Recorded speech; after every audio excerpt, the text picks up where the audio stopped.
بسم اللہ الرحمن الرحیم۔ معزز ناظرین، ہمارے چینل پہ آپ کا خیر مقدم ہے۔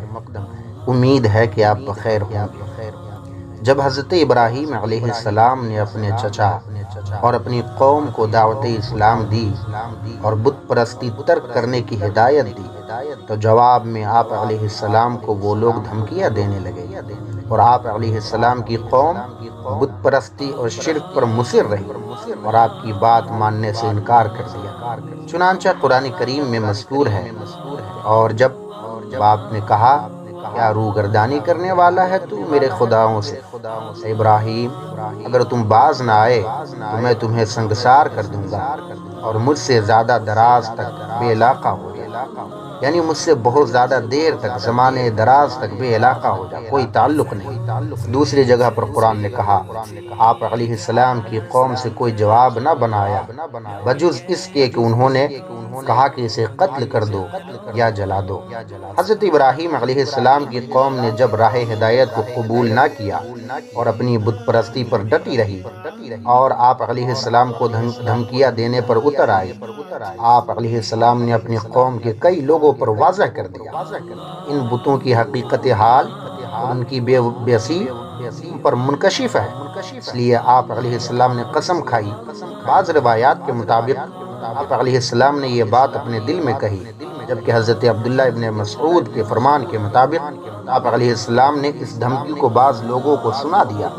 فرمایا، اور مجھے اللہ کی قسم ہے میں تمہارے بتوں کا برا چاہوں گا بعد اس کے تم پھر جاؤ پیٹھ دے کر۔ چنانچہ ہر سال کی طرح جب قوم ابراہیم اپنے سالانہ میلے میں جانے لگے جو ان کے بتوں کے نام پر ہر سال منعقد کیا جاتا تھا، اور جس میں قوم لہو و لعب میں مشغول رہتی اور واپس آ کر بت خانے میں بتوں کی پوجا سے فارغ ہو کر اپنے اپنے گھروں کو چلی جاتی۔ چنانچہ جاتے وقت آپ علیہ السلام کی قوم نے آپ علیہ السلام کو بھی ساتھ چلنے کو کہا، لیکن حضرت ابراہیم علیہ السلام نے اس تنہائی سے فائدہ اٹھانے کی غرض سے جبکہ پورا شہر خالی ہو جاتا حیلہ فرمایا اور ساتھ جانے سے عذر فرمایا۔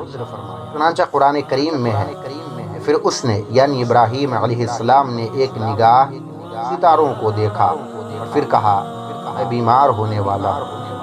حضرت ابراہیم علیہ السلام نے اسی غرض سے کیا تاکہ دین حق کی سربلندی اور بت پرستی کی اس لعنت کی بے خونی اور ان بتوں کی تحقیر و اہانت کی جا سکے اور ان کو مسمار کیا جا سکے تاکہ ان کی بے بسی اور لاچاری ظاہر ہو جائے۔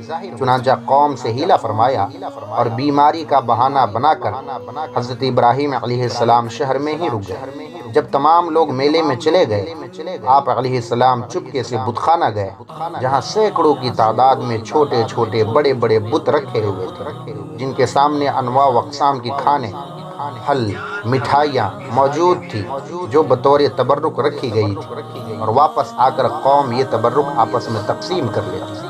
چنانچہ جب حضرت ابراہیم علیہ السلام چپکے سے بت خانہ پہنچے، جیسا کہ قرآن حکیم میں مذکور ہے، ابراہیم علیہ السلام چپکے سے بتوں کی طرف گئے۔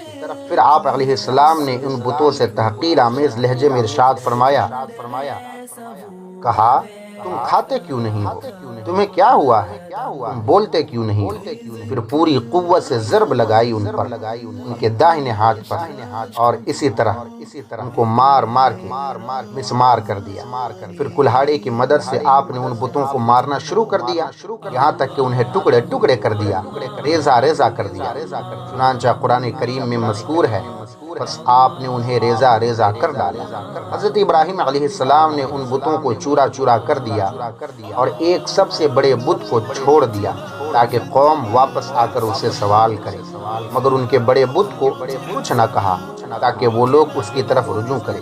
چنانچہ قوم جب میلے سے واپس آئی اور اپنی بتوں کا یہ حشر دیکھا تو ایک دوسرے سے تشویش سے پوچھنے لگے کہ یہ کس نے کیا، جیسا کہ آگے کا واقعہ قرآن کریم میں مذکور ہے۔ انشاءاللہ اگلی ویڈیو میں ہم اس واقعے کو بھی آپ ناظرین کے سامنے لائیں گے۔ تب تک کے لیے السلام علیکم۔